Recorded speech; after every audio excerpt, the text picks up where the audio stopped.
जय भीम साथियों। आज आपके बीच एक और नई कहानी के साथ एक और नई सच्ची कहानी के साथ आया हूं। यह कहानी है बाबा साहब भीमराव अंबेडकर और उनकी जीवन साथी माता रमाबाई के बीच की। महिलाओं को यूं ही अधिकार नहीं मिले हैं। महिलाओं को मान सम्मान स्वाभिमान की जिंदगी यूं ही नहीं मिली है। वो प्रेरणा कहां से मिली?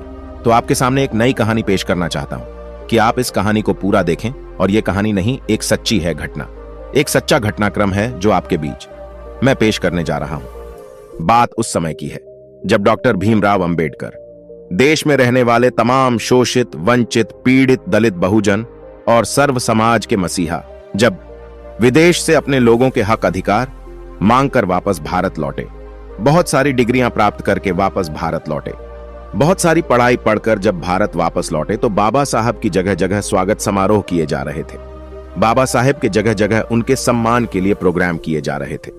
एक देश में रहने वाला निचला तबका जो था, बाबा साहेब उसके मसीहा के रूप में उभरे।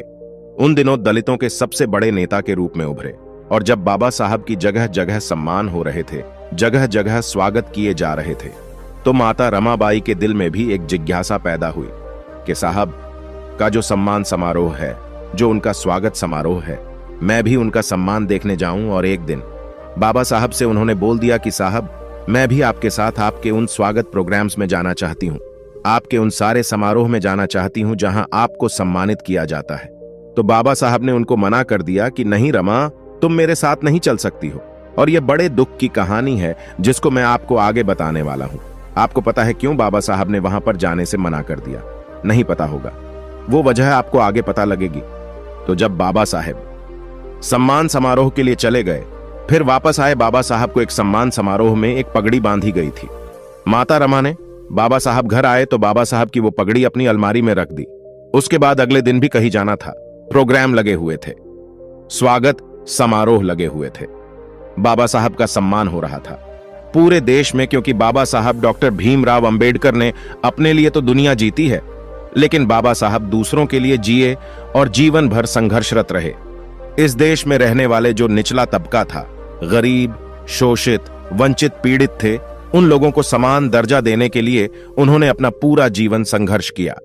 इसके लिए पूरे देश में उनके स्वागत समारोह हो रहे थे। तो अगले दिन बाबा साहब को एक और प्रोग्राम में जाना था। तो माता रमाबाई को पता लगा कि मेरे साहब ने मुझे क्यों मना किया। माता रमाबाई का बहुत मन था जाने का, तो उन्होंने सोचा मुझे जाना है और मुझे अपने साहब को देखना है। तो माता रमाबाई अंबेडकर ने बड़े दुख के साथ जो पगड़ी थी वो निकली, क्योंकि साड़ी नहीं थी अच्छी सी पहनकर जाने के लिए। तो वो जो पगड़ी थी, माता रमाबाई अंबेडकर ने बाबा साहब की जो पगड़ी थी जो प्रोग्राम में बंधी थी, तो माता रमाबाई ने साड़ी की तरह उसी पगड़ी को पहन लिया। और बाबा साहब का जो जब प्रोग्राम था, माता रमाबाई भी वहीं पहुंच गई और वहीं जाकर उनका प्रोग्राम देखने लगी। और प्रोग्राम देखते देखते वह जो पगड़ी थी, उसका कपड़ा ऐसा था कि वो धीरे धीरे नीचे खिसकना शुरू हो गया, धीरे धीरे नीचे से खिसकना शुरू हो गया।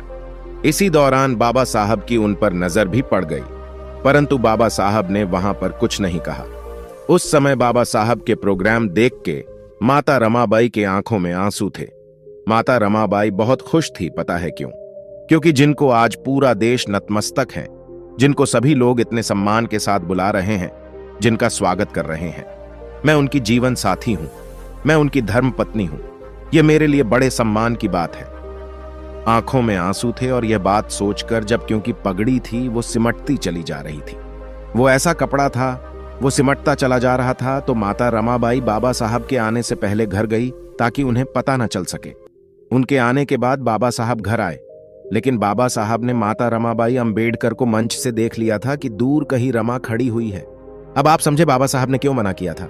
क्योंकि बाबा साहब के पास अच्छी साड़ी की व्यवस्था नहीं थी कि माता रमाबाई को वो अच्छी साड़ी लाकर दे सके ताकि वो उनके साथ स्वागत समारोह में जा सके। समझ रहे हैं आप? जब माता रमाबाई घर आई थी, उन्होंने वैसे ही साड़ी को उस पगड़ी को लपेटकर अलमारी में रख दिया। और साहब के आने के बाद माता रमाबाई बोली, आपका प्रोग्राम कैसा रहा साहब?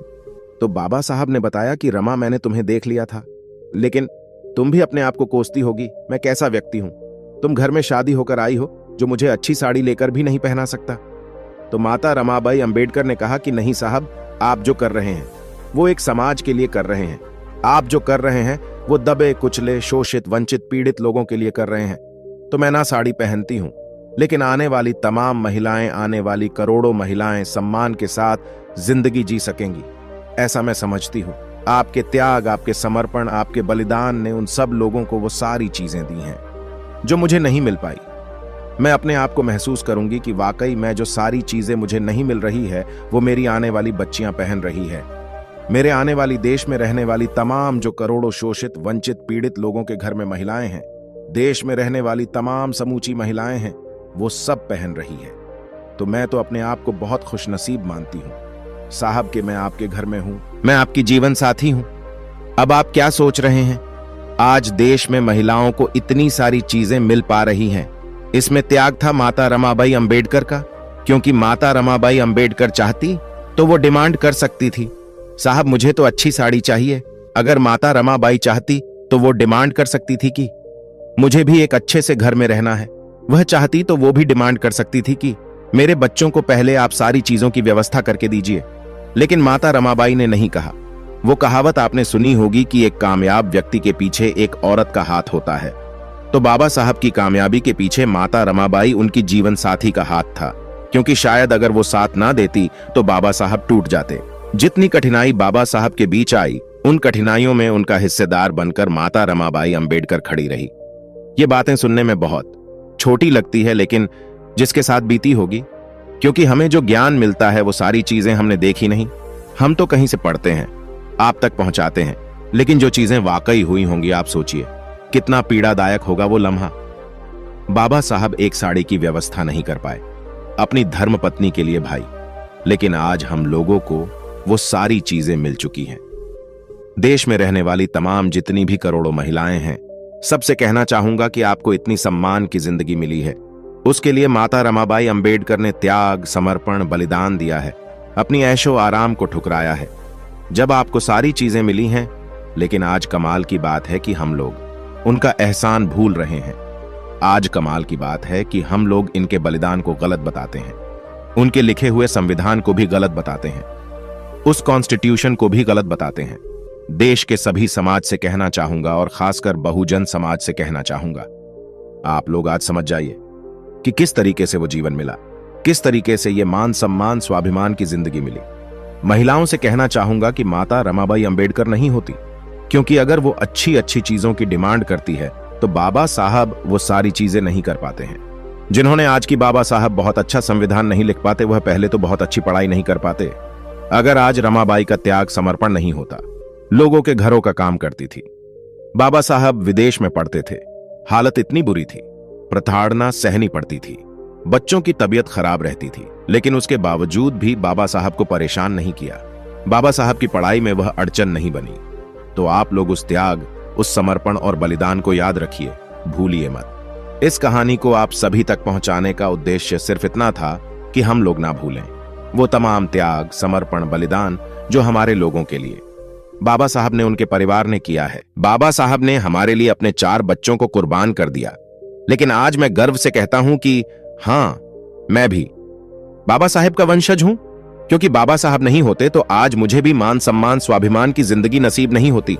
आप लोग मत भूलिए जो एहसान बाबा साहब का है, माता रमाबाई का महिलाओं के ऊपर जो एहसान है, समूचे भारत के ऊपर जो एहसान है, हम उसको नहीं भूल सकते हैं, हम उसको नहीं चुका सकते हैं। अपने खाल की जूती बनाकर भी अगर इनके चरणों में हम लोग रख देते हैं, तब भी उनका किया काम का बदला नहीं उतार सकते हैं। तो इस चीज को आप समझिए। लेकिन अगर किसी से हमने कर्ज लिया है जिसको हम चुका नहीं सकते, कभी भी याद रखिए, कभी नहीं चुका सकते हैं, लेकिन थोड़ा सा ब्याज तो चुका सकते हैं, हल्का फुल्का काम करके उनके सपनों का हिस्सेदार तो बन सकते हैं। जो उन्होंने सपना देखा, उन्होंने सपना देखा इस देश की सत्ता को हासिल करने का। उन्होंने सपना देखा कि मेरा समाज भी बहुत अच्छी व्यवस्था रह सके, मेरा समाज भी बहुत अच्छी तरीके से अपने जीवन को व्यतीत करे, बहुत अच्छे से स्कूलों में उनके बच्चे पढ़े, बहुत अच्छे कपड़े पहने। लेकिन ये कब होगा? हमारी आने वाली पीढ़ी को नसीब नहीं होगा। अगर आज हम संघर्ष नहीं करेंगे तो मैं आशा करता हूं, मैं उम्मीद करता हूं कि आप मेरी बातों को समझकर इसको और आगे तक पहुंचाएंगे और समझेंगे कि मैंने क्या कहा, और समझेंगे कि वो त्याग, समर्पण, बलिदान किया था जिसकी वजह से हमें ये जिंदगी नसीब हो पाई है। जय भीम, जय भारत। दोस्तों, आज की वीडियो में बस इतना ही। इस चैनल पर मैं सिर्फ बाबा साहेब के जीवन से जुड़ी छोटी बड़ी सभी जानकारी लेकर आता रहता हूं। यदि आप बाबा साहब को पसंद करते हो और इनके बारे में और अधिक जानना चाहते हो तो हमारे YouTube चैनल को सब्सक्राइब कर लें। वीडियो को पूरा देखने के लिए धन्यवाद। आपका दिन शुभ हो।